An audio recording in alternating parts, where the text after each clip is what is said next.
Welcome to Masterclass Storyboarding Starter Pack, everything you need to know with Director Henry Yu. My name is Palin, and I will be your moderator for today. We're going to dive into all of the essentials you need to know to kickstart your storyboarding journey. After the presentation, we're going to have a Q&A, so write down any questions you have for later and make sure that they aren't questions that can be Googled easily. We also have some house rules. Please don't ask for personal contact information, portfolio reviews, or anything else of that nature, which would be much appreciated. And now over to Henry to introduce himself. Hey everyone, I'm Henry Yu. I'm Chinese. I first generation. I've been here since 1996. Oh, Yorick, what's up, Yorick? I used to teach at CalArts, right? I've been in the animation industry since 2009. I storyboarded for 5 years, and I've been directing for 10. I've been in development for 7. I've, I've written screenplays professionally. I don't know how many. I've sold movies, TV shows. And I'm here to teach you guys about storyboarding. Yeah, that's the gist of it. Yeah, anybody have any questions about me before we go? So tonight, I'm kind of like planning, I'm gonna show you a sequence from a movie that I sold to Netflix, and then I'm gonna go into the lecture. It's a lecture that I give at CalArts when I teach. It's just kind of like the everything you need to know, essentially. That's what I think. So, any questions for me before we start? We can do that if you guys have any questions about myself that I did not cover in my little intro. No, we good? All right. Hopefully my internet holds up. So let's go. Storyboarding is just kind of like it has a steep learning curve, but honestly, it's just like, in the beginning, you have to put a lot of hours, like just stupid hours into it. My first job was with Danny Tartakovsky when I was still in school, and then I swear, like, it was just like my whole semester. I think I slept like 2 hours a night, like my whole semester, because that's like I did a little calculation, right? And then I was like, oh, this is how much time I get to sleep to finish this. So I guess that's what it is. And then if I'm working for somebody else, I don't go this clean, but this stuff is like it's also like presented to the studio. So it's part of it is like it is to sell my movie, right? So for me, it's just like in situations like that, for people who's like trying to build your portfolio, you always want to put your best foot forward, right? My mantra is kind of like, if you can do it better, make it better, right? You should never do anything where it's just like, it's like especially like when you're in school or you're about to go into school where you're not under a deadline, right? You have like infinite time. If you can, when I review portfolios, I ask people, it's like, if you did this whole thing again, can you make it better? And they always say yes. Then I'm like, then why don't you make it better? Right? Just do it again. Like you have time, just do it. And it does, and that's how you get better, right? Like when I'm teaching my students, like the big thing I try to get them to do is like at least try to do a second pass on every sequence, because it's like you're kind of coming out of school and you're competing with like professionals who gets like sometimes 6 months to work on one sequence. And then everyone's putting kind of like just their first pass, right? So you get a portfolio where it's like 3 or 4 first pass sequences, and then your sequence gets better every iteration you take, right? So that's my 2 cents. So let's go to the lecture now. All right, so here are some helpful storyboarding tips by me. I kind of turned this into a little pilot for a non-existent TV show, right? It's like my students are animation wizards, and I'm like this dumb fish that's full of advice. Here I am in my office, I'm drawing, right? Here comes the students, and they brought me their boards. And it's like, hey, Mr. Yu, I brought you my storyboarding homework. All grumpy because I have to draw for a living. It's like all the boards. And I was like, me too. Well, let's see what you did. It's like, no, no, no, this is all wrong. You didn't pay attention in class at all. And what is this? This is not even finished. Oh, but Mr. Yu, I had so much homework last week. Between layout, the animation class, and puppet making workshop, I haven't slept all semester. It's like, so the greatest sin in a story artist can commit is not finishing on time. Low pass for everyone. That's not true. I always just give everyone a pass because grades don't matter at our school. I think you just had poor planning. Poor planning. So does that mean you'll be able to maintain this level of polish for the rest of the lecture? And I'm like, that's what I thought. So I started drawing super clean, and I'm like, why? And then it's just gonna look like this for the rest of the thing. This is kind of like what my rough pass looks like, right? It's like, all right, fine. Since it looks like you both suffer some kind of storyboarding amnesia, I'll tell you everything again from the beginning. Come on, follow me. Right? And then, okay. So chapter 1, the approach. There's a lot of stuff, right? So when you're working as a professional artist, this is the top 3, like plot point scenes, writer stuff. That's not you, right? You're in charge of scenes, beats, shots, and drawings. That's what you're essentially you do on a day-to-day basis. And then when you're storyboarding, you're essentially the director for this sequence, right? Like your actual director will give you kind of rough guidelines on what they want to see from the sequence. But they'll talk to you a lot like an actor, right? Like, oh, like this is how I want to feel, right? This is the, or maybe like if they're good at boarding themselves, they'll give you a couple shots that they really were like moments that they really want. But the rest of it is really up to you, right? It's like up to you how to interpret the words that's on the page, and it's up to you to how to pace it. It's like everything. You are the director, right? Which is why most animation directors start off as story artists. So approaching a lot of ideas at the same time is very daunting for anyone, right? This is the number thing I see with all young novice story artists. So the way I approach it, especially in the beginning, is to try to break it down into key ideas first, and don't worry about making them connect. Don't just start from the beginning. It's like, oh, this is shot 1, this is shot 2, this is shot 2, 3, because you're gonna get lost. If you know anything about how to animate, it's the difference between like straight ahead animation and post to post animation, right? In the beginning, when you don't know how fast you can go, you know how many drawings it takes to get certain moments done, you don't even know how long the sequence is. If you go the straight ahead route without planning it out, you're gonna make yourself cry, right? So you get the big ideas in, and then you connect it. And then I promise you, actually connecting the shots is a lot easier than you think, right? So you get this page, right? And then usually professionally you get like 5 working days to get a first pass in, not per page. It varies, depends on who you work for. TV is a lot faster. When I was working TV, I think I do about 2 pages a day, and my son is like 13, 14, 15. Generally around there, right? Feature is less. It also depends on the sequence, right? Because some sequences, like if you get like an action sequence, that sucks because it's just like two lines on the page, and that'll take you like just 3 days. But let's say you have 5 working days. The first day, you're not boring, right? The first day, you should just put down the ideas that you really want to have in the sequence, and then just think, right? Read the whole thing, think, plot it out, plan, right? And then just be like, oh, these are the moments that I really want to see, right? And then the rest of the days, you're connecting the dots, right? Yeah, and then you connect the dots, you break it down into more chunks, right? If you want to, and then from there on, you can start adding poses, you can add camera moves and all that stuff. Don't get tied down into the boring stuff. Do the fun stuff first, right? That's number 1. So yeah, so this is animation, right? You get your key poses and your in between poses.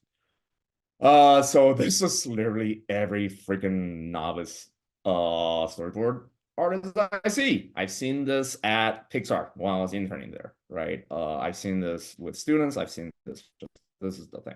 You get a week, you don't know how long it is. It starts off great, you're feeling really happy. And then halfway through the week, you're like, am I 200 drawings away or am I like 20 drawings away? Right. And then you're just like drawing, drawing, drawing, drawing. And then you don't know when you're going to finish. You're throwing away old drawings and then you're just crying and then you don't finish. And then the only way you can get fired as a story artist if you don't finish. Rather do a bad job than not finish. Never, ever, ever not finish. Right. So your whole sequence just looks like that, right? Do your whole sequence as rough as you can, right? And then polish it, right? So that's the planning part. All right. So part 2, visual storytelling. So visual storytelling is about framing a subject emotionally. This is essentially what cinematography is, right? It's how you make it cinematic. I work primarily in feature, so as opposed to more flat TV stuff, right? The difference between the stuff is like, one is flat, like you're shooting a sitcom, it's just information and action, where they have 3 cameras set up, right? One to get like a wide shot, and then two diagonal ones to get close ups, and then they never change that setup. Versus when you go into features, information, action, and emotion, right? And then the emotion is like the emotion of the scene, but mostly it's the emotion of the subject, right? Like whatever the subject that you're shooting, you want to use your visuals to convey everything else. What it sounds like, what it feels like, the weather, right? Their mood, the smell of the place, right? You're using just visuals to convey all the other senses, right? That the audience doesn't have. So using the tools of the cinema, right? We're also trying to tell the audience how they're supposed to feel at any particular moment, right? Like nothing in a great film is on accident, right? It's like this is the shot from Up, right, where Ellie is dying, right? Ellie is climbing uphill, right? She's going very slow, which makes her look weak. It's sunset. It's the end of life, right? You see how that tree frames your 2 subjects, Carl and Ellie, not just inside the frame, right? There is the frame that you think of, which is the limitations of the boundaries of the TV or movie theater screen, and then there is the frame within the frame, right? Cinematography, you always have a frame within the frame. That's the frame that framed the subjects, right? Ellie is lower, right? All this stuff we'll talk about later on. So when we're before we go any further, we should talk about like what a subject is, right? So a subject could be like a person, a landmark, a building, an object, or like a group of people, right? And then the way you treat groups, right? It just you want to combine them, so you're looking at one thing, right? So like when you're boarding, this is a little complicated. When you're boarding, just always think about like where the audience's eyes are looking at. Right? So I see the bottom example a lot in young artists where it's kind of like, here's one person and then here's another person on the other end of the screen. And I'm like, my eyes can't see 2 things at once, right? You got to connect them somehow. And that's why we have these frames. So instead of doing this, right, which is like, oh, which character am I supposed to look at? You can break it up, right? So it's like, look here and then look here, right? Or you can just have them be together, right? So now we're treating 2 characters as one subject. So in cinema, you see a lot of this stuff. The way they group it, right? Here's a frame. You frame them together using elements on screen, right? Here's 2 characters.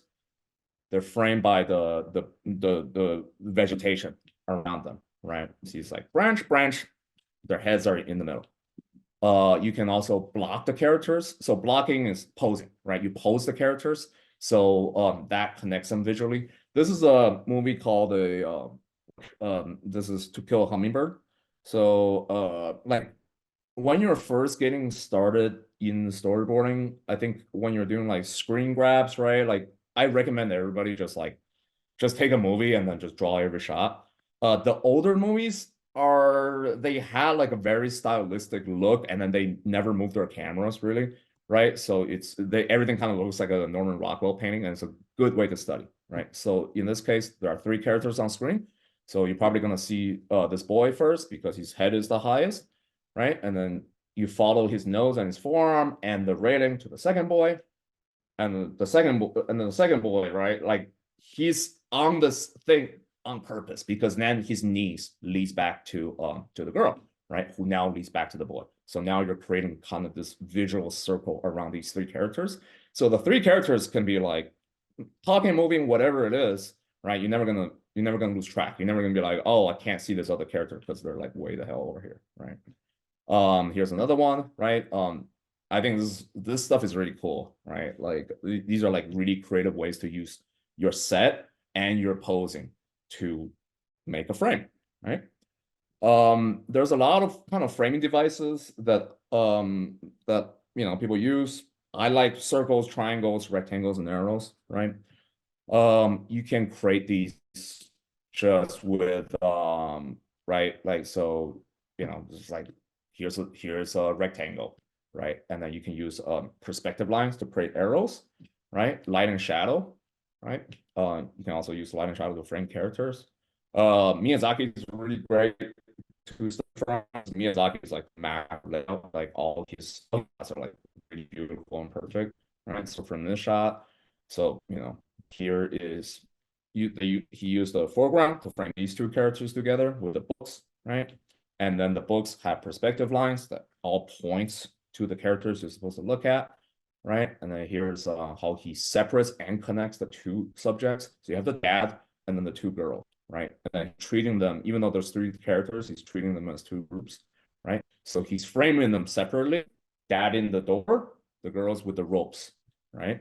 And then, but they're all looking the same way. So that's how he separates and connects them at the same time, right? He's very, very smart, right? So look how he leads your eye to these tiny, tiny farmers, right? They're way in the background, right? It's just because the dad's body pose, right? Those the sort of garden tools in the foreground, they create arrows. And then he even draws a big box under these farmers so you know what you're supposed to look at. Miyazaki always uses more than 1 framing device at a time, right? So the teacher's framed by chalker, big rectangle, but she's also framed by this pyramid, right? Because she's at the top, right? Big pyramid, lots of students underneath. Always more than 1, right? Rectangle, right? Arrows, you see the trees in the background, the vegetation in the background. It's like not accidental, right? That there is just, he's really good. What can I say? Right? Light and dark, rectangle, light and dark, right? So it's just everything is like very visually pleasing and then very clear.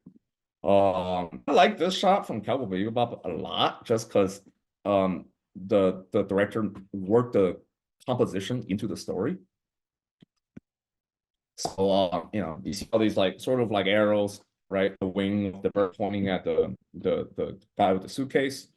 And then he's standing in front of these 2 black boxes that frames his colorful shirt, right?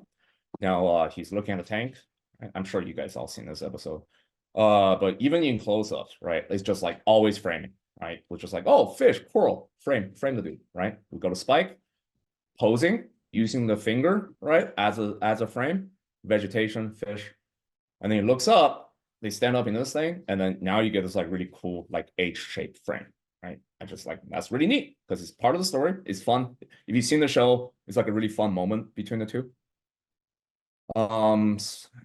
Okay, so those are frame devices, and then now let's cover some foundational stuff. This is just 5 C's of cinematography. Don't ask me what all the 5 C's are because I don't remember. But these are just like broad definitions for what things are. So the white shot. So a white shot is just a shot where the entire subject, head to toe, is in the frame. So this is a medium shot. Medium shot is where the subject is cut off at the waist generally, and this is a close up. So a close up is on the shoulder, above the shoulder, right? Notice I didn't say above the neck, right? That is a extreme close up, and like this is every news like. Honestly, I would say there's like 90% of news story artists think this is a close-up, and they always draw everything way too close.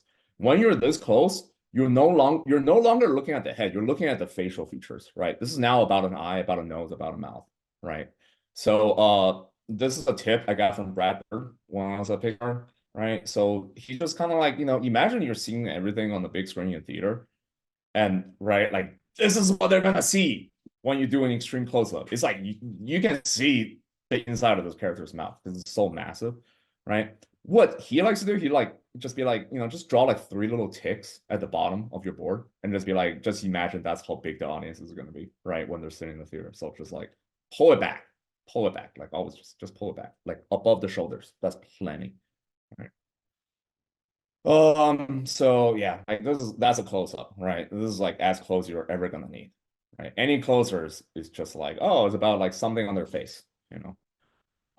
So this is a tracking shot. So now we're looking down, right? So we're looking at the top of the subject, we're looking at down at the top of the subject's head. So this is a truck, and so the camera moves are named after the equipment live action people use to set up the moves. So the truck. Some of the definitions might be wrong, right? Whatever it is. So this is where the camera moves just laterally side to side, right? And it looks something like this. The animation, a lot of people think this is called a pan. This is not a pan. Technically, this is a truck, right? So a pan is where the camera rotates, like you're turning your head, right? It's like on a swivel. So it looks like this, right? Where the perspective completely changes, like the background completely changes, right? And then there's like a reason. It's like you lose the subject. The important thing to notice is like you lose the subject really quick in a pan. So a pan is useful when you're following a character, right? The character starts moving and then we're panning after them, right? It goes upstairs. Or you want to do from one subject, we pan over to another subject on the stairs, right? This is a crane. So this is kind of like a truck, but it's up and down, just laterally, no pivot. And then it looks like this, right? Just right. There's no change in perspective. You're just going up and down. So this is a tilt. It's where the tilt camera tilts on the fixed head. It's kind of like when you're nodding your head. And it looks like this, right? Now you're seeing perspective change. You're seeing the bottom of things, right? So it's useful for revealing different information, right? So like if I needed to see something on the bottom of this car, right? I would use a tilt, because otherwise if I just use a crane, like I miss it, right? Small movements are called adjusts. Like these little things, they're just adjusts. So this is a roll. It's where the camera rolls on its axis. It's also called a Dutch angle, right? Rack focus is where you shift the focus from the foreground to the background, or vice versa. It's useful to change your subject within the same shot. So this is a zoom. So zoom is when, like, you have like a old like if you have like a mechanical camera, you just twist the thing, right? It zooms in and it doesn't affect the size. The important thing to know is like it doesn't affect the size relationship between your foreground and background and your midground, right? It's just you're just blowing something up essentially, right? And then this is a dolly. So when you're so a dolly is when you're actually moving the camera, right? So like let's say you're following somebody through a crowd, right, behind them, and then all the people are going by, that's a dolly, right? It's not a zoom. These things is like you don't have to use all of these. It's just good to know because it's essentially like, cinematography is a language and these are just vocabulary, right? It's just like the more shots you know, the more creative you can be. These are all tools, right? So every frame has 3 acts, right? The C is depth. It's like how far it goes into the frame. So create the illusion of depth. You want to use depth markers, right? It's like you've seen, I think it's like perspective grids are pretty popular, right? With story artists. Right, because what it essentially does is kind of like your eye understands that the red square and the green square is the same size, right? So because you have that, it makes it feel like, oh, that's deep.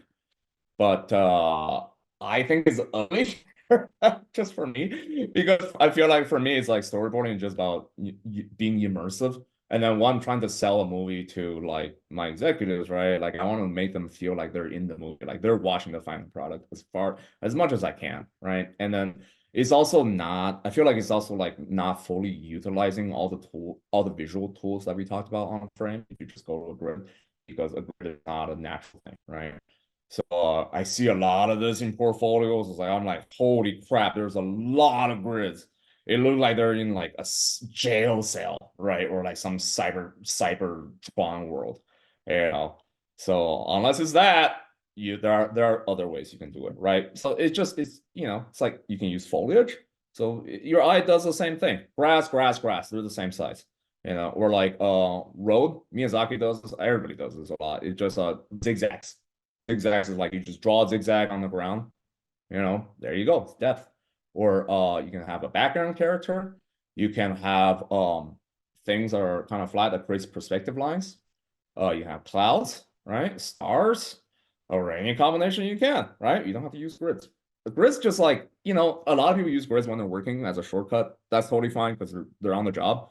For portfolio stuff, it just, if you can avoid using that, I'd rather you use like visual storytelling tools rather than grids, because it's like you're leaving tools unused, right? When you use grids too much. Oh boy. Okay, so I'm gonna tell you this stuff, but it's not as complicated as it sounds. I'm gonna talk to you about lenses, right? So when we're drawing the boards, we're not drawing what your eye can see, we're drawing what a camera sees, right? So your eyes are set at a certain aperture, right? It's kind of like on the wide side. I don't know exactly what it is, but when you're directing like an actual team of layout people, you kind of need to know like the certain lenses you want to use, right? Like you want to like use like 71 for a long lens, 20 for a short lens. When you're just boarding, the only thing that's helpful is like standard, which is like 35, right? Standard, wide, and long, right? And then to be a really great board artist, you should understand the difference, what it does, and what it's used for, right? Because it helps your brain like it's another tool you can use, right? So I'm just gonna explain to you real quick what it is. So a wide angle lens, it captures more space around it, but it fits in the same frame. So essentially just like bends everything and squeezes into the same thing, depends on how wide. So what it does is like there's a visual, it creates kind of like a visual illusion where it expands this, if you look at my hand, right? Like let's say that's the background, that's the foreground, and that's the camera, right? It makes this distance look a lot longer, right? So if you're like most action scenes are shot with a wide lens, because when, like let's say like a car is coming at you, right? They can cover a lot. It looks like they're traveling a lot faster than they actually are, and it also looks really cool because they're far away and then all of a sudden they're really big, right? Like anime fight scenes, right? That's all wide lens, right? Because you just so wide lens is kind of like, imagine you're kind of like your eyeballs in the box, right? And then through this little hole, you can see this whole picture, right?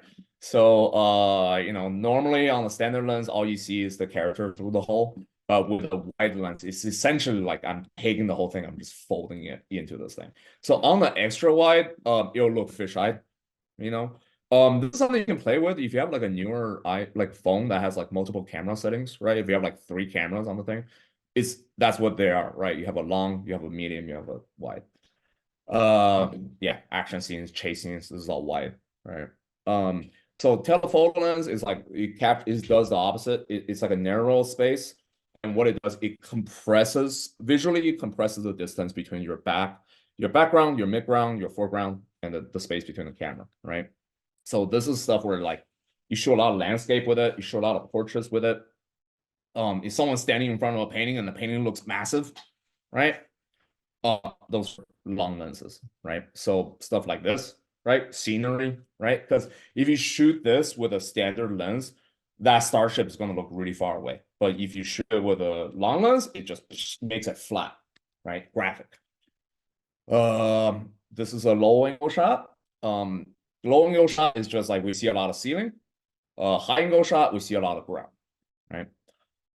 And then you know, sometimes in your career, on your journey, people will tell you you have to use certain like angles to convey certain emotions, and that's just not true. Like these are all tools. It's entirely up to you how you use them, right?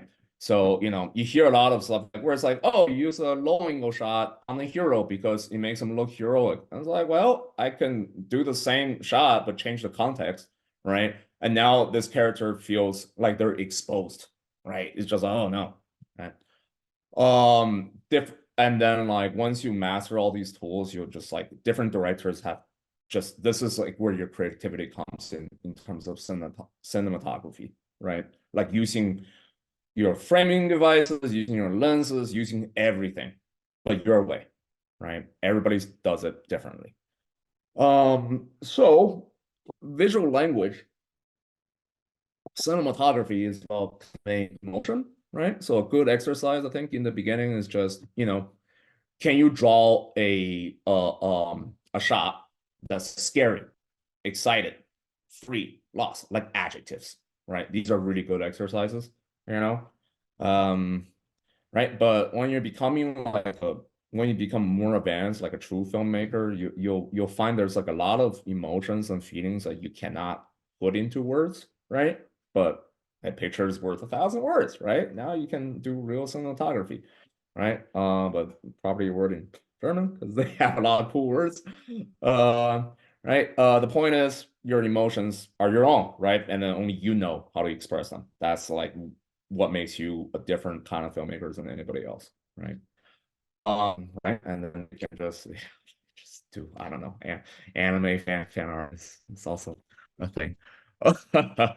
Okay, with that said, here are some visual cues to think about when you're framing your subjects. All right, visual cues. We're talking about things are in your relationship to each other, right? So the relative size between objects on frame, relative height, proximity, visual intensity, and available space.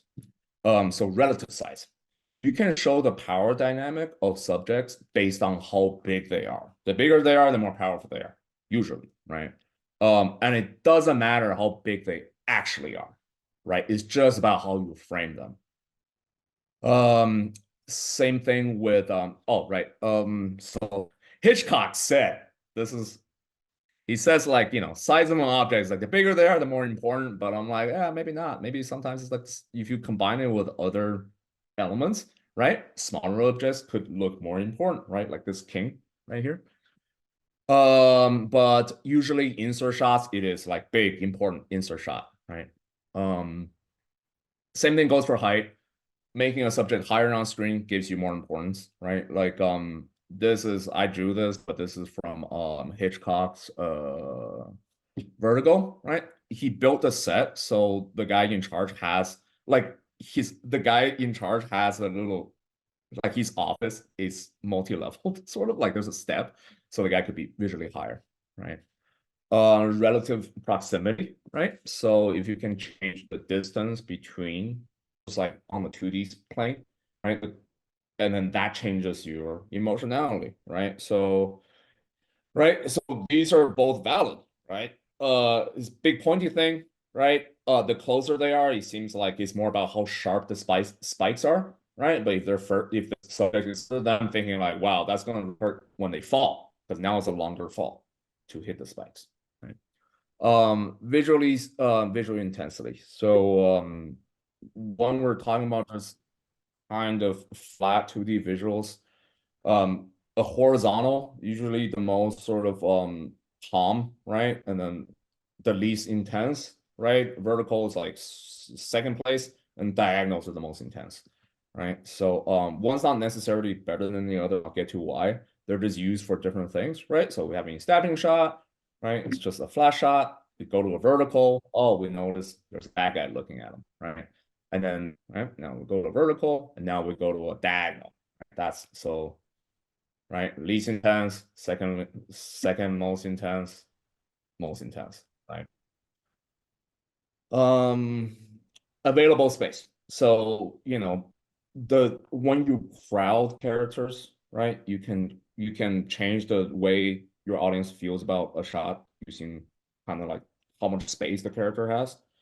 So, in this space, right, like even though kind of like our big bull guy is cornered, right, he doesn't feel all that, it doesn't feel as dangerous as it could be because visually it's like, it looked like he has places to go, right?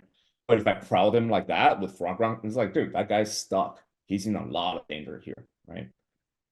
And then now we're moving on to part 3, shot progression. Um,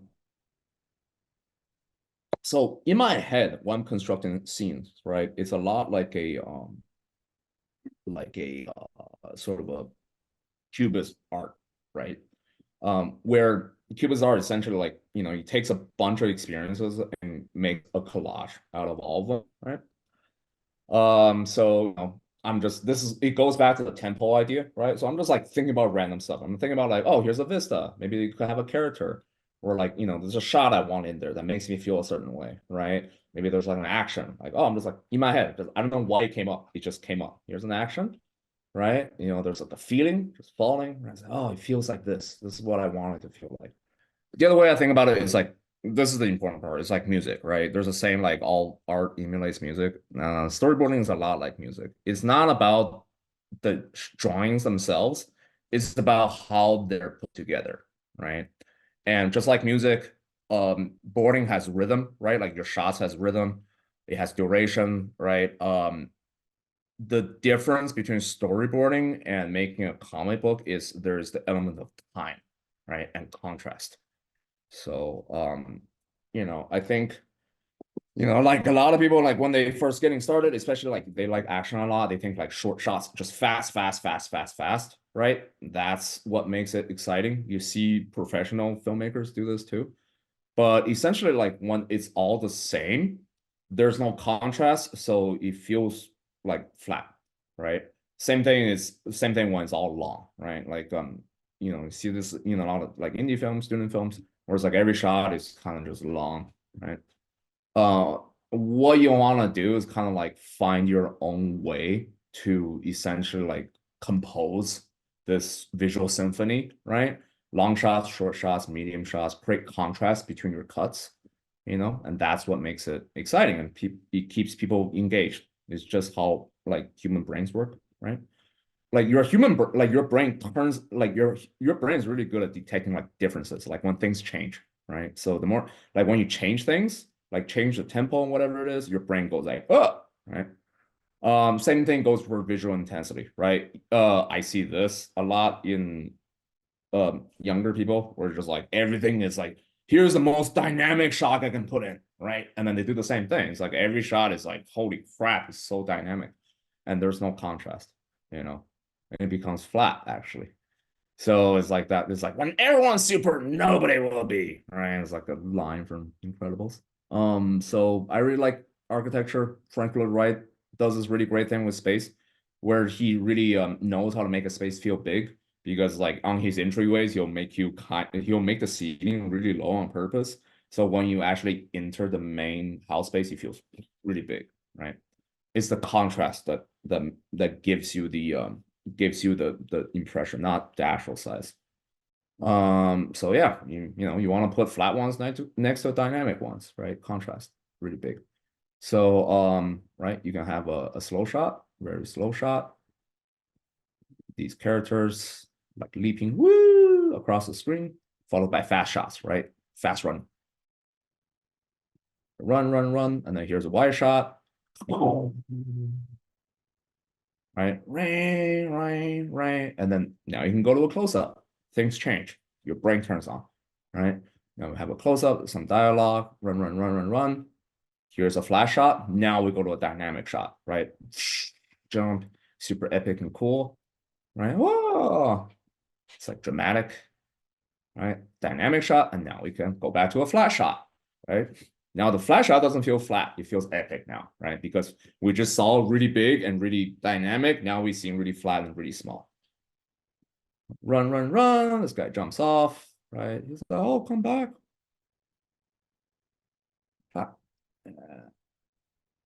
Right. And then you can, same thing for humor, right? Serious character, like something that's not a joke. serious, now funny, right? And then you'll see this with you apply this principle with characters, with shots, with acting, just all of it, you know. Oh yeah, here's like a really tense sequence. There's like a lot of dead people, right? It's like, oh crap, right? Like a comedy sequence, you know. Everyone's different. There's no one pattern that works, right? Like the more you work, the more you realize kind of like what you're good at. But yeah, they're just like peaks in intensity, just like music, right? It's like, but those peaks could be your jokes, it could be your big action moments, big emotional moments, or just whenever something interesting happens, right? And then you usually like every scene, you break scenes down to moments, and every moment has like a setup, payoff, and a reaction. That's your chain. So you go setup, payoff, reaction, setup, payoff, reaction. Like that's your whole sequence, right? Right. And then the idea is just like you always have contrast within your sequence, and that's how you make things fun. Oh, right. So I'm gonna combine all the stuff we talked about into like a super duper talking scene, right? So let's see, like this is the scene. Your scene is about two characters having an argument. It starts off with one character being dominant over the other, but then the role reverses after some important piece of information is revealed, right? And then I'm breaking it down into a 3 piece, right? It's like, oh, argument, reveal, role reversal, right? Make it as simple as possible. From here, I'm like, oh, when the information is revealed, right? Because that's where the power dynamics change. That's my most visually intense moment, right? So, you know, in my brain, I'm like, oh, okay, right? I can start breaking it down. I can start drawing drawings, right? Then I can set up what defines intensity. So for me, it's like bigger, higher, closer, shorter, faster. That's intense. But you could be the other way around, right? On the reverse, right? Let's say smaller is more intense, flatter is more intense. You could have a chase, right? Like it's a dark alley. Someone's getting chased down a dark alley. It's really intense. It's really fast. It's really dynamic. And then the bad guy catches the good guy and like murders them, right? But it's all silhouette, and that could be really flat, and then the characters could be really small, right? It's the same thing. You just flip it, but you want to know what progression is to you in this particular scene, right? What represents the most sort of like low intensity and what represents the most high intensity visually for you. So we plan it out so you know you always know what you're doing, never lost, right?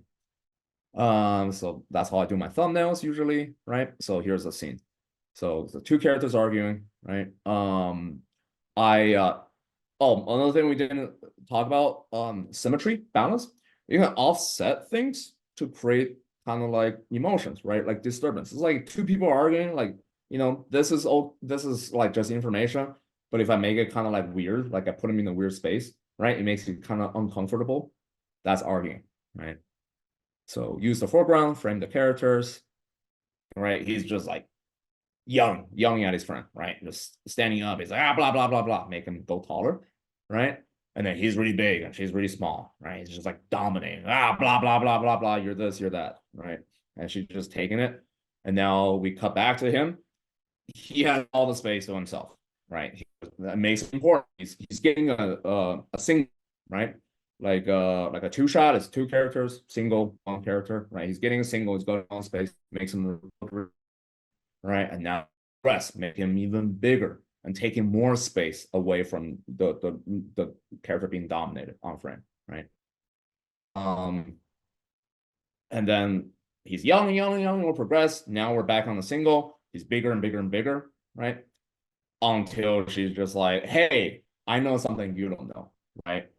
This is the first time we see her in a single, and look how much space she has, right? It's like visually, she's just like pushing him off of her, right? Just off. Like I have more power than you. You just don't know it, right? And now she stands up, right? Matches him, right? He invades his space, right? Taking his space away visually, right? Now she has more space, he has less space, and that makes him sit down, right? And now because the final shot, right? The argument is over. We take away the foreground elements, we make it white, we center them, right? Our argument's over, right? Yeah, that's it. And then on the final part, visual symbols. This is the stuff I kind of like really nerd out about. This is like a really dumb example of visual symbol, right? It's like, oh, I'm a story teacher. Here's a bunch of story crap in the background. but you can be really smart about it, right? It's another tool you can use to connect your audience to the film emotionally. This is applied more when you're like a director, right? When you're overseeing multiple scenes at a time, where you can set these things up. This is from Get Out, right? We see the deer, right? So here's a dude who gets trapped in a terrible situation, right? And then before he gets to the house, he hits a deer, right? He goes over, he just horrible noises the deer's making, like just sounds of pain, and it's a really long, uncomfortable scene.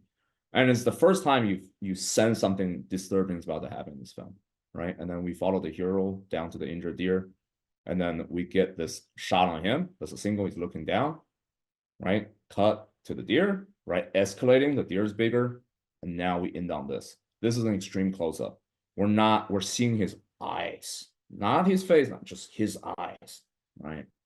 Right? Pay attention to this, right? Because now, later on in the film, he's trapped, right? This is the first time we see something perfectly symmetrical, right? Because it's the first time you see it, it makes it creepier, right? He wakes up, he's terrified, right? He tried to escape, he's trapped, right? And he looks up. There's the deer, right? He looks up now at the deer. He used to look down, now he's looking up at the deer, boom, on the deer's eyes, right? The deer at him. It's like, because he's seen something that's about to die, now the role's reversed, right? It's a mirror from this, right? And then even better, he uses the deer to kill his captors, right? Almost like a visual way to defy his destiny, right? Here's what this story is supposed to end, but guess what? Your prey is now the predator, right? Fucking badass. Like, that movie would have been great even without this little bit beat, right? But because it elevates it even more, right? Symbols, you can also use shots, right? Shots can also be symbolic.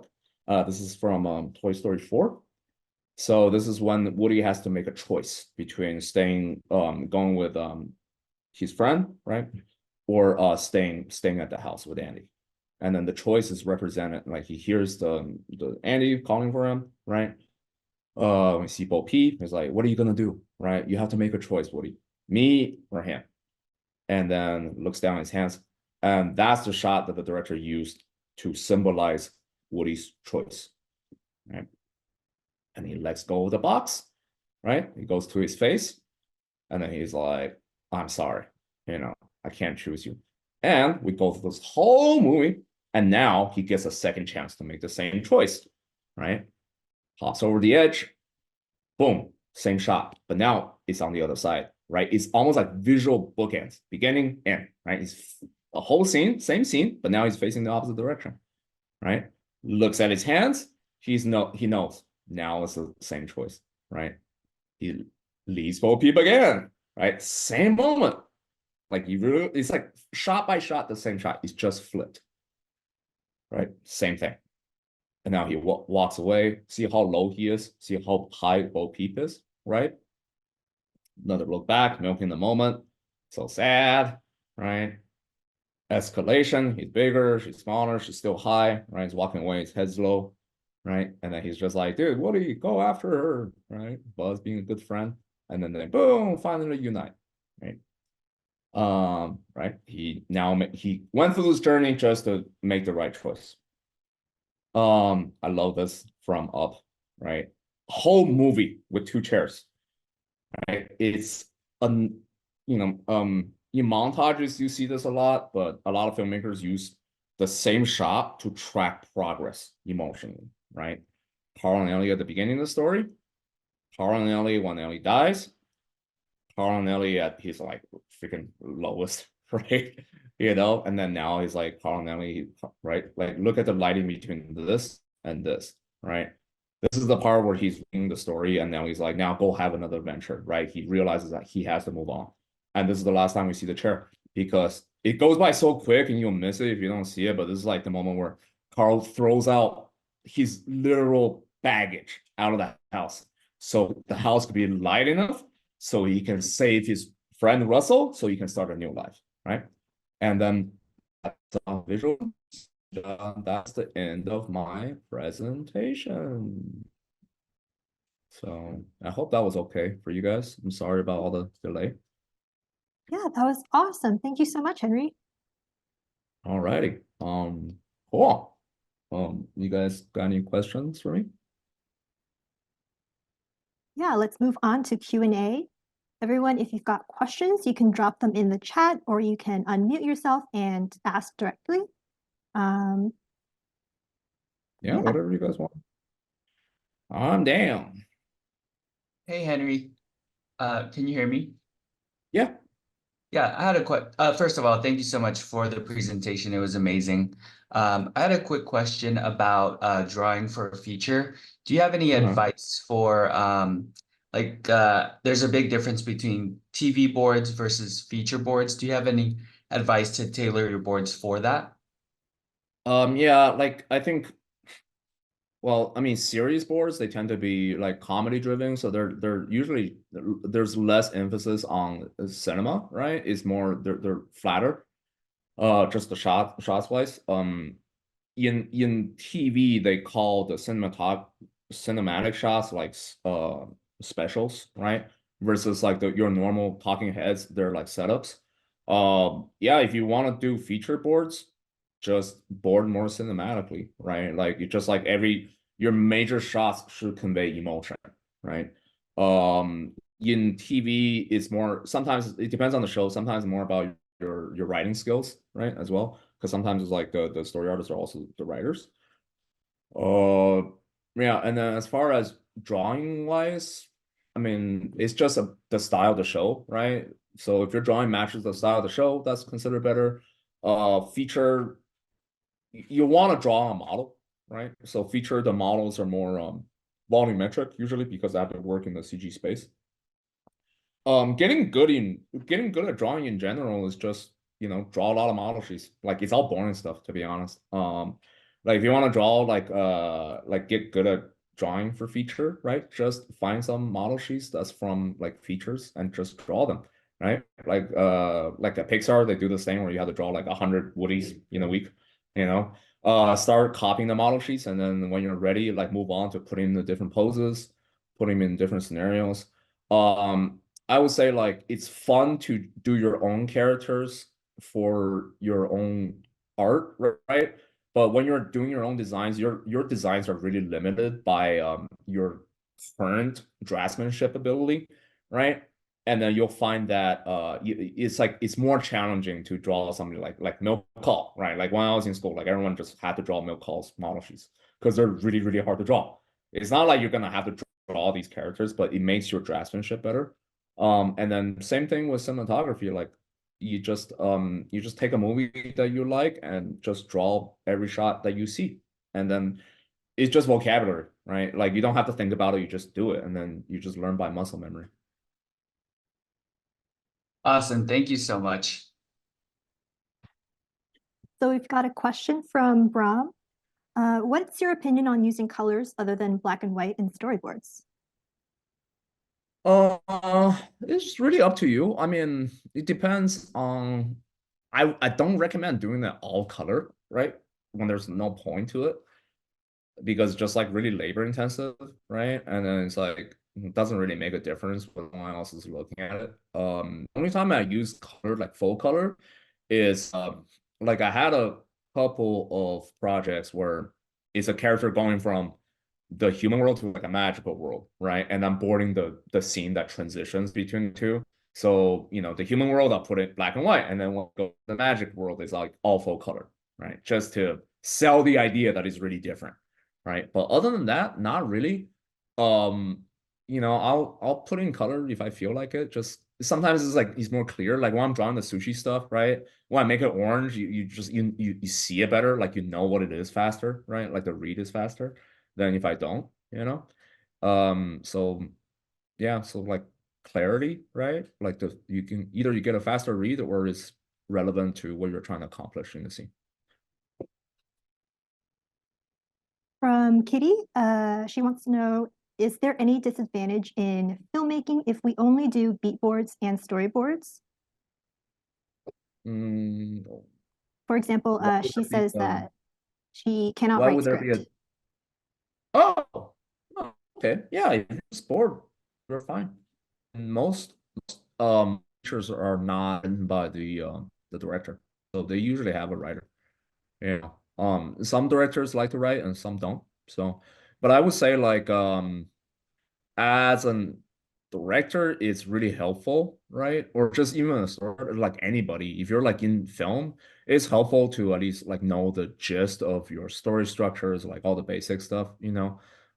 Just because like that's the information everyone knows, right? So like I would say at the very least, like understand the fundamentals of like just, you know, Save the Cat is like the the intro to story structure, and it's like a really easy read. So, you know, if you read that, you'll at least know what kind of like every movie director and every studio exec knows, right? So that'll be good. I you know I work with a lot of directors who doesn't know any story structure stuff, and then when they get notes from the executives, it makes it a little more tricky, right? Because now we're not speaking the same language. Okay. Corey would like to know, is gray tone needed for a finished board sequence? What's that? Is gray tone Gray tone? needed for a finished board sequence? So Oh, grayscale. oh, yeah. Grayscale, sometimes I use grayscale for clarity a lot of times, right? Like I don't board, I don't start with a white background. I start with a gray wash always, right? Because it makes it so much faster. So like if you ever like studied like traditional painting, you put a primer on white because your hottest light, right? So you always start at a medium. So I'll just start with a gray, and then when I draw a character, I'll just put a white right down, and then that makes it super fast to read. Versus like when it's how you're gonna, you know, if you have like a muddy drawing or something, how you're gonna make it pop, right? So I always do gray. And then other than that, I recommend people to tone their boards, not just to not to look good, but lighting, right? It's a cinema language, right? So it's like you can frame things with light, you can tell emotions with light. So, you know, if you're just like never using it, if you're never shading anything, you're leaving like a pretty important tool on the table, right? So what are some of the exercises that you do on a daily basis or that you recommend storyboard artists do? Yeah. The really important one, especially when you're getting started, is just building up your language, your vocabulary. Find films that you like and draw every shot that you see, right? Miyazaki is great. It's just like I'm sure like every freaking animator loves Miyazaki. Just go through like any movie, find a sequence you like, draw every shot. And you do that, I would say like if you don't go to school, if you don't do anything, if you just do that for an hour a day in 6 months, you have a pretty solid foundation how to board. Because it's like when we're any director, like nobody's reinventing the wheel, right? Everybody follows roughly the same patterns, and your brain is pretty good at picking out these patterns. You don't even have to think about it. You just do it. And it's automatic. You just learn it. Your brain just learns it on its own. But you just have to be committed to it, right? Like this is like hold yourself accountable, right? Like this is like I'm gonna do this 20 minutes a day. I'm gonna do this an hour a day, right? And then once you're kind of like past that stage, but you're not ready to like write your own story, whatever it is, right? A good cheat is just take the same sequence and then just change the characters, literally, right? It's like this happens. You use the same shots, you use different characters, and then if it's outside, make the scene inside. If the inside, make the scene outside.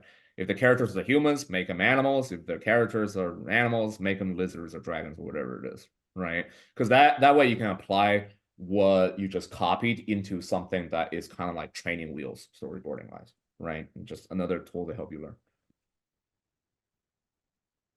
When creating a storyboard portfolio, does everything have to be clean or are rough storyboards also acceptable?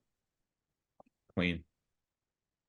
You're gonna hear story artists tell you the drawings don't matter, and that is for their own ego because they would like to think that they're such a purist. Is also dude is just you know, there's the saying, don't judge a book by its cover, but when you're competing against like thousands of applicants, uh dress for the job dress for the job you want, right? Put your best foot forward, make it clean. Don't put chicken scratches in your portfolio, because it's like, it's just, if you can draw it better, like when I was at Netflix and we're doing like portfolio reviews for our internship, like we literally got like 1,000 entries. And then, we split it up between a bunch of artists. I would say, like, I'm looking at everybody's notes. The number one reason we reject somebody is because they can't draw. It's just draftsmanship, right? What is just, it's pretty superficial. You just, yeah, we look at it. It's like literally, like, if I see, like, first page, I look at it, I go through everything so fast. First, if I just see it's like a rough, like, if I can't tell, it's like, if this person can't draw, it's gone, right? That's it. Right. So draftsmanship is important. Get good at it. You don't have to be the best. You don't have to be as good as a character designer, but you should be able to draw. Okay. If storyboarding for animation, oh, okay, sorry about that. A question that Rebecca had is if storyboarding for animation is always so animated in a sense, or if it just depends on the production or the story. I know she knows some animation storyboard artists have felt overworked because they feel like they're basically doing rough animation. Or are they always usually complex and portray all the action in multiple frames? Well, you tend to get typecasted when you get hired, almost like an actor, right? Uh, if you don't like drawing a lot, I would not recommend action. Action, you draw the most. You draw a lot of action, right? Like my friend, like I have a friend who worked on Korra, and it's just like his sequences are like 2,000 drawings long, right? And it's just done. Like you only do it because you love it. It's just more. I started off in action, and then I shifted into comedy because I feel like it's like people like my comedy more, and it's way less work, like less poses. Acting is the sort of least amount of drawings, right? Because acting is less poses. The characters aren't moving left or right a lot. But I would say, like, I would consider like people who draw like really emotional scenes, really acting heavy scenes. Those are like generalists, right? Those are like scenes that every story artist could do, you know. I would say like the best chance of getting yourself hired is like you want to sort of communicate to the studio what you're the best at, right? Um, special like action person and like an action person and a funny person, like a joke person, they're like specialists, right? Like those are like, depends on the show. Like those are kind of like the it's easier to find jobs, right? Versus like if you're like very acting heavy, if you work for Disney, that's all of them, right? Like they're all really good at that stuff. Then if you're very acting heavy, then your drawing has to be like really good. Your shots has to be really, really good, right? Um, that's what I think. Hope that answers your question. Yeah, people overwork, they are. So I don't know what to tell you. In feature, at least, I would say storyboarding in general in the beginning is really hard. Once you get good at it, it's really easy. So, Okay. So Mariama wants to know what kind of writing ability is necessary for your boards, since storyboarding seems to be a mix of art and writing. Well, when you're working professionally, you don't need any, right? Um, but it does help if you can, like, usually like how it works, right? Like we hire a writer, they write the draft, and then now we're storyboarding it. But in that process, the writer is usually like they're on another job, they're on another project, they're gone, they're out of the house. So if thing that reads great but doesn't work on screen, right, it's up to the board artist to make it better, right? And sometimes that's the way you can help your director, right? It's like, oh, you got a scene, it's not as good, right? Let's make it better. That's how I became a director, right? Like when I was at Sony, because it's like I would just, like Gendy would give me a scene and be like, just make this funnier, right? And I'll just make it funnier. And then, in writing, that's called punch up, right? So I did enough of that where I became the person that was like, I can make what you already have better. That makes you stand out, and that's how you get like more opportunities, right? But at the very least, yeah, zero. You do what is on the page, right? But reading comprehension is good, right? Because a lot of times it's like the words don't translate into action very well. So you're gonna have to do some interpretation to get your own to make it like actually work, you know, because sometimes you get lazy, the writers get lazy, and then this scene is like there's only dialogue and you don't know what the characters are doing. So if you just draw what's on the screen, it's like it's super boring. So then the story artist has to come up with something, right? Like they have to be doing something while they're just talking, right? Well, yeah, I don't know. The more you know, the better off you are, right? It's never a bad thing to know more, right? Definitely. For storyboards, when you start, are the character designs usually finished when you start, or are you given rough designs that you build on later? I mean, it depends on when you draw on the team. Most of the time, if you're drawing a team in the beginning, like you might have a rough drawing of the main characters, and that's about it. You're this, you know, it's like if you're like the first person there, you're the first person there. There's no viz dev, there's nothing. You're designing sets, you're just, you know, you're designing characters, you're designing sets, and there's nothing, right? I worked on the movie where it's like like it's all monsters and stuff, right? And then I'm like, there's no character designs. And then I don't want to spend the time to design a bunch of characters, so I just like made them all Muppets, you know? And then the director was like, all the background characters are Muppets. And I'm like, that's what it is. I got nothing, right? I got no designs. But yeah, that's a very common thing. You're like, when you're a storyboard artist, you're wearing a lot of hats in the beginning, you know? And then eventually all that stuff changes, but you know, yeah, don't expect much. You're not getting a whole lot. Okay. In a portfolio, is it better to focus on mastering one type of scene as your specialty, or is it better to include a variety to show your range? Hmm. Both are good, right? As long as you're good, you're good. I would say do a scene that is, you know, the assignment. So when I was teaching at CalArts, every assignment that I gave them was based off of a scene that you see in like every animated movie, right? Because if you see enough of them, you'll notice the same kind of scenes always show up. Stuff like training montage, like a character getting good at something, right?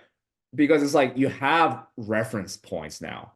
It's a cheat now, right? Yes, you're still writing your own scene, but it's so much easier because like, okay, you got Kung Fu Panda, right? You got Ratatouille, you got The Incredibles. There's so many training montages. Pick one, right? Even from live action. Then you can see like you can break it down. It's like, oh, this is a training montage. This is how you do it. Here's what happens in each beat. Really easy. It's like training wheels. Hero has a dream, right? This is when we find out what the hero's dream is. Think like Coco when Miguel is in his hideout and he's playing the guitar, right? Hero having a dream, hero telling the audience what their dream is. It's in almost every movie. It's in almost every Disney movie, right? Like it's in all of them. There's a lot of those, right? So I would say when you're building your portfolio, just don't make up something, right? Just, you know, make up something, but make it a scene where it's like, oh, this is a scene in the movie, right? Because when people are looking at your portfolio, they look at it and be like, oh, I need a person to do this kind of scene, right? Another example, two characters going to the haunted house, right? Like a scary place. You know, Finding Nemo has it, Inside Out has it with a clown, right? Scary place. You can reference the beats from that. The first time the hero and the bad guy meets, right? That's in every movie. Every movie. The first time the hero meets the B character, right? So a B character is the character that the new friend that they meet in the act 2 of the story, right? So like Dory, you know, Gil, right? Stuff like that. That's in every movie. Those are good sequences to put in your portfolios because they're automatically gonna make your scene look more professional because those are scenes that's in every movie, right? So Ducky would like to know, aside from the technical aspects, like the type of shot, do you have any tips or advice to narrate the story to flow more naturally? Narrate the story. Oh yeah, that's just by feel, right? You just have to board a lot. It's like what I was talking about, like it's like internal rhythm. It's kind of like a drummer, right? You just everyone. It's like the rhythm of your heartbeat. Like it's the color of the wind. You know, what the more you do it, the more you under. It's like it's like you're learning how to do your art, but you're also learning about yourself, right? Everyone has a different Right. flow and style and all that stuff. You know, it's very like Tai Chi, Kung Fu. You know, so. Okay. Have you found your taste change from when you started to now making your own projects? And if so, how did it change? And if Uh, not, what's consistent? I think the more I work, the more chaotic I become, just because I've been working so long. So I think in the beginning I was very by the books, and now I'm just like I ended up doing a lot of gags and stuff like that where it's like it makes me laugh, and I don't want to show people because I feel like they'll think it's stupid, right? But like I do it by my feet. Like, oh, this makes me laugh. It's almost right? Like with a, I was like, this is it's like it's so dumb. Like I just do a lot more jokes like that now, you know? Where you're just like, yeah, it's like I wanna, I wanna be like outside of the box, right? When I started, this is the thing about working, right?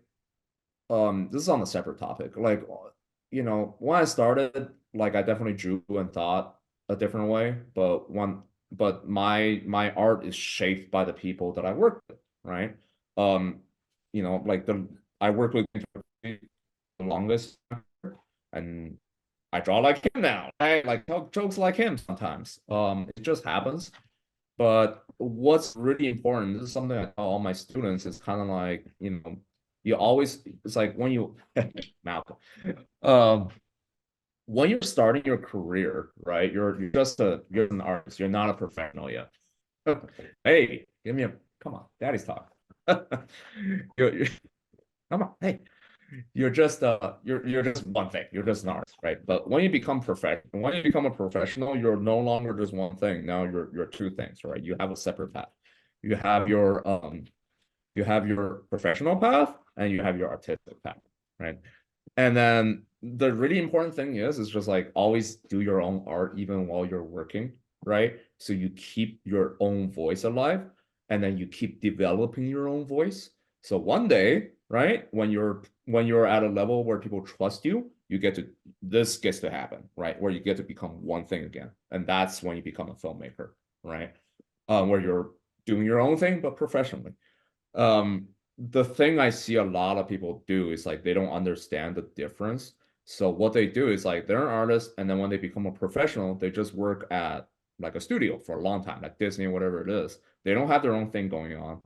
And then after 10, 15 years, they're just a Disney person. And they don't have their own voice. They just have a Disney voice. Then I would say like, why would they hire you? Right? How are you different? How are you a different filmmakers than everybody else that we could hire? Right? What makes you an individual is because they didn't spend the time to develop their own personal thing, right? So, personal art is very important. Never stop. Thank you. All right. Okay, so Suresh has asked, one thing I struggle with is showing simple actions in storyboards, like when the movement is so small that I am unable to show it through pose. So I have to rely on arrows to show the direction of the motion, or using more boards, which feels wrong, but I couldn't figure it out. So Suresh wants to know if you have any tips for boarding such actions. Yeah, that's like more of an animation question, right? I mean, every action you have a right, like a start and a finish, right? When it's too neutral, generally when you can't see the difference, generally like visually, whatever it is you're drawing is not moving through space enough, right? So like if I go from here to here, yeah, it's gonna look small, right? You just make it go from here to here. Like it has to travel, right? When like whatever it is you're drawing, it has to travel somehow, right? Like silhouette changing, right? Um, when you're getting started, this is a tip I got from Gennady, right? There are no such thing as normal poses. No one's ever standing around normal. Every pose has an attitude. Every single one, right? No one's standing there like a robot. Never. Like think about even if you're just hanging out, right? Like there's emotionality to hanging out, like I'm chill, right? Or like I'm listening, you know, there's always something. It's never just like stiff, you know, hands by the side like a military person. But even that's an act, that's an emotion, right? It's like that. And then when you go into that stuff, that's when it becomes easier. And the other thing is like don't get lazy with the posing, right? Even if you're just moving the arm, redraw the whole upper body at least, right? So everything feels connected. A lot of young artists I see, they cheat. They just move the arm so it look like a puppet, you know. But it's like if I move my arm, my shoulder's gonna move, my torso is gonna move, right? Like everything just moves with it. It's like your body's in a chain, right? That'll that'll help you a lot, I think. All right. So in your opinion, what are some of the mistakes beginner storyboard artists make early on in their career that you think that they should improve on? Career or like technical or like career choices? That's Uh, a difference. so just technical. Oh, yeah, technical, I see like a lot of it is too big. Everything's too tight, right? Because it's like everything's like dynamic, right? I'm like fucking taking off like all the screen. Okay, every shot looks like this, like that, right? It's too tight, right? And there's not enough contrast. A lot of it, and then a lot of it is like straight on, too many straight on shots where the character is either looking directly at the camera, like straight on. Not that you can't do it, but in the beginning it's really hard because it makes it so you can't, it's hard, right? So when you're cutting from subject to subject, you're always going left to right or right to left, right? When the character is looking right at camera and they're in the middle of the character and then they're looking at another character, where are you gonna go? You're in the middle. You can't go left, you can't go right, right? There's a way you can do it. It's just harder in the beginning, right? So just like put it on the left, put it on the right. And then the other thing is like straight profiles where you see the side of the eye. That's tough because it's like the more the more eye you see, the more the audience feels connected to the emotion, right?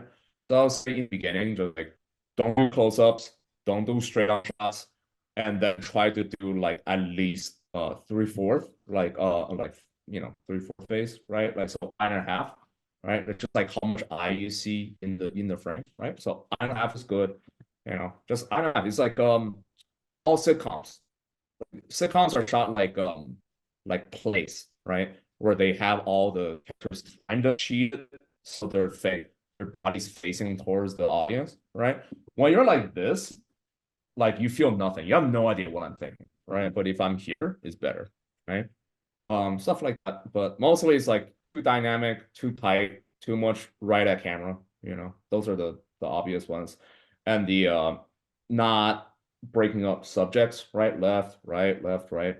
Um, and then I think when you get a little bit further, I think it's like don't know how to expand on moments. They have a lot of great ideas, but they never pause on one of them, right? The thing that makes it cinematic is like how much you break down a moment, right? So, you know, like if an evil character walks in the screen, right? Like a novice character, they just have like a door, the door opens, there's an evil character, right? But cinematically, you'd be like, right, you see the knob jiggling, right? You see the people in the room react to the knob jiggling. The door is slowly open. There's like a ray of light coming in. Right now, 1 foot comes in. Right, we slowly pan up. You see like warts and horns and whatever it is. You see like some nasty teeth. Characters reacting again. Right, and you can drag it out. You gotta. It's like we call it milking it. Right, you gotta make these moments longer. Right, and then that makes it more cinematic. Um, yeah, yeah, that's a good one. Okay, so Patty has a question about the transition from storyboard artist roles to a director. How was it for you, and what are some things that you learned on the way? Oh yeah. That difference is it's because when you're a director, it's not really just about your skills. It's now because now it's like the company is now investing a lot of money on you, right? Not just your art. Because it's kind of like, yeah, you should be able to do the job. That's a non-starter. You should know how to do the job. but it's also, but when you become a director, it's more about your, your diplomatic skills, your people skills, your ability to communicate your ideas clearly to your crew, right? Your character, essentially, right? It's way more about your character that's under scrutiny, than it is about just like how good you can draw. So that's something it's like, and it doesn't matter like where you're starting off from, right? Like I was really like a shy, nervous person when I started, and then I just got better at it, like because I worked on it, right? Like people skills are like any other skills, right? Like you work on it and you will get better at it, but because then you think about it when you're actually directing, you're never drawing. You're like, I don't draw full sequence. I don't, it's like I tell other people what to do, right? And then I don't just talk to artists. I talk to production people. I talk to composers. I talk to editors. I'll talk to executives, right? And then there's going to be a lot of stress. I have to be okay under stress, right? It's just like and then when you're selling original ideas, right? It's like you're putting yourself on display a lot. You're like your character's being like scrutinize a lot more than I would say your actual ability. Okay, so Arvini wants to know, for a portfolio, should the portfolio be made entirely of original stories we created on our own? Yeah, I wouldn't put in. I think it's like I wouldn't put like How to Train Your Dragon in there unless you worked on Dragon, right? So I think starting out, it's all going to be original stuff because you never worked on anything. So yeah. But you can cheat using a couple of things I said. You can use training wheels. Like that's totally okay. All right. From York, he wants to know how to conceive ideas for a portfolio. For the short sequence of a story, he met a situation that the sequence he created doesn't fit his expectations to dig into the character's problem. It might be too long, especially for a high concept story, or just feel too generic to him. Do you have any suggestions about how to create a good sequence to introduce a character without too much world building? Oh, yeah. Too much world building. I mean, it's like, if you're like in the magical world, right? Then that's gonna be world building. That's not what I mean. So I might think about like how to present my story in a more fantastic way. So I would think like what kind of situation they want met or what's the problem they have. But like basically like to present the problem, I need a process. Like I might have my personal taste. Like normally I like slow start at beginning and to let the audience feel their world, and then but like for story wise that might fit my taste, but for portfolio wise that might be a problem to like, oh, the recruiter just clicked a few panel and then skip. So I want to get their interest to my Oh yeah. I would say like, yeah, for those things, just the thing I see a lot is like people try to do too much in one sequence, right? Clarity is really important. It's like, you want to know what the scene is about, right? And then what the scene is about is usually two characters fighting over something. Like like what the scene is about is what the conflict is, right? Or at the very least, if it's just people walking around, like it's just what does the main character want, right? That's it. It's like, what does the main character want? What difficulty do they have in the way, right? And then how does it end? It's just keep it one at a time, right? Like, what is the scene about? Is it about, good guy meets bad guy? Is it about like friend having an issue with a friend, right? Like, what is the main idea behind the thing? Don't make it like sometimes I see sequences where it's like, I'm introducing this character, I'm making you feel sympathetic towards this character, but in the same sequence, they also meet a different character. I'm like, that's two scenes, just one scene at a time, right? One simple idea at a time. So it'll make things simpler, right? It's like, don't try to like do like a TV pilot, something like all in one sequence, right? If you feel like it's muddy and you don't know if it's good or not, chances are you could probably cut some ideas into different sequences, right? I think it's good. You have a lot of ideas, just keep them separate, right? Like one sequence, one idea, right? Hold on, I'm gonna put my dog in the yard. He's just biting my arm off. Get out of here! Get out of here! Go, go, go. Go, go, go. Being too naughty. Too naughty. Naughty boy. Okay. Did that help, York? Yeah, of course. Thank you so much, Henry. All right. All right. So from Johnny, do you have any personal opinions on going to art school to learn animation and storyboarding? And for college applications, is it important to learn more traditional art versus working on boards? I mean, if you want to be a board artist, just board. You don't have to do anything else. You know, that's my opinion, right? Just because you just want to do one thing. I've known a lot of great artists that are self-taught, and then they're fine, right? Like Louis Gonzalez, I think he says Skydance now, but he was formerly self-taught. Scott Wills is like a great production designer. He's self-taught. I think it's more about just, determination, right? And then the nice thing about going to art school is like you're surrounded by people who have the same passion, the same drive, and they'll push you to work harder and feel more accountable to your work, right? But if you can do that for yourself, honestly, like you can teach yourself. It's not an issue. All right, next question from Jacob. Do most storyboard artists work on a project by project basis or as an in-house salaried employee? It depends on what you want. Actually, yeah, nowadays you can be either or.